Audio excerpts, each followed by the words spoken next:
Well, it has been a very busy morning, early afternoon. Now that Week 18 is wrapped up, the regular season is done, and that means they've been handing out the pink slips. John Gruden was already gone, as was Urban Meyer. Vic Fangio fired by the Broncos yesterday. Today so far, the Vikings have fired Mike Zimmer. Matt Nagy has gone from Chicago, but perhaps, Christopher, the one that shocked everybody, Brian Flores out at Miami. So the question is now who could be taking over these head coaching positions. You can assume these teams will be moving fast here. For more on that, let's welcome in NFL insider Jonathan Jones. JJ breaking down the news for all of us today.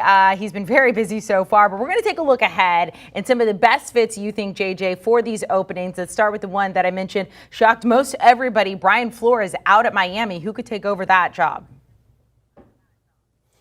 Well, this is going to be an interesting one with Miami because the coach is going to have to be okay with Tua Tagovailoa as his starting quarterback.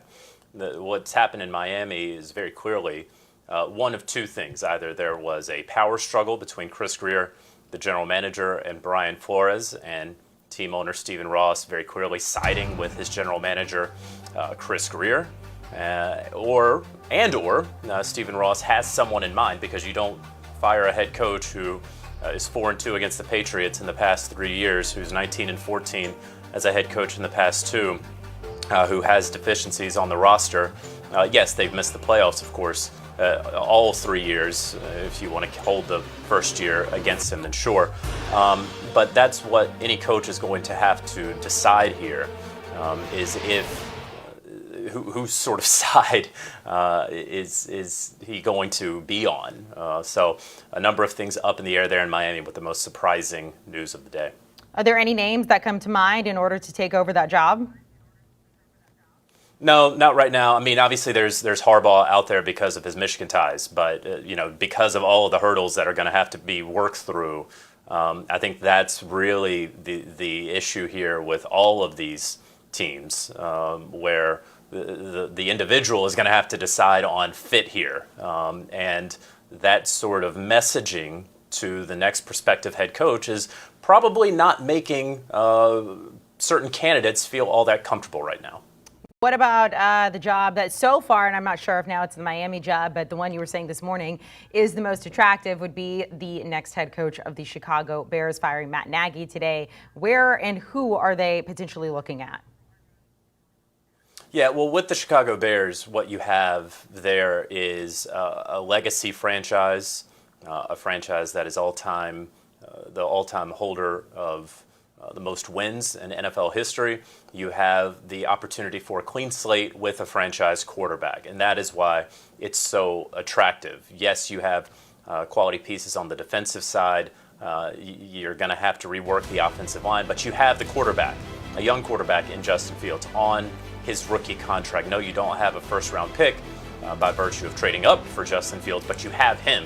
You're going to, if you're the head coach, you're going to have a general manager that obviously you get along with. If you're the general manager, you're going to have a head coach who obviously you get along with, because whether it's chicken or the egg, who is hired first, there's going to be some say. There's going to be a union there rather than an arranged marriage. So you're going to hear the likes of Harbaugh mentioned across Vegas, across Chicago, across Miami, but there are any number of other quality candidates. If you want to look on the offensive side, of course, you would look at Byron Leftwich there in Tampa. You would look at Josh McDaniels there with the New England Patriots.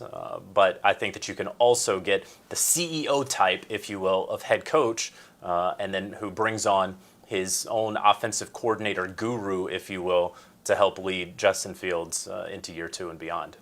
JJ, you just left the New York area where you used to live to move a little further north there. I can't imagine New York fans, Giants fans, are all too happy today. Give us your thoughts on Joe Judge staying and Dave Gettleman officially announcing his retirement.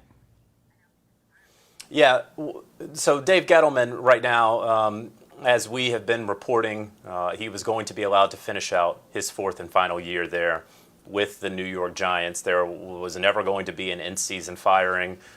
They're going to call it a retirement, and folks can be upset about that if they want, but this is what we've been telling you for a couple of months now. And his era and tenure is going to be marked with a lot of disappointment.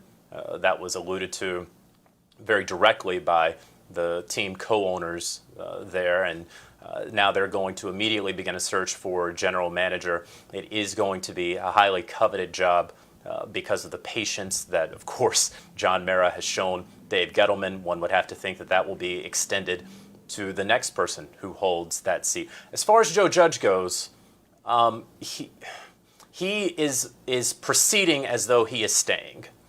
But I caution against saying 100%, no question about it, Joe Judge is the 2022 head coach of the New York Giants.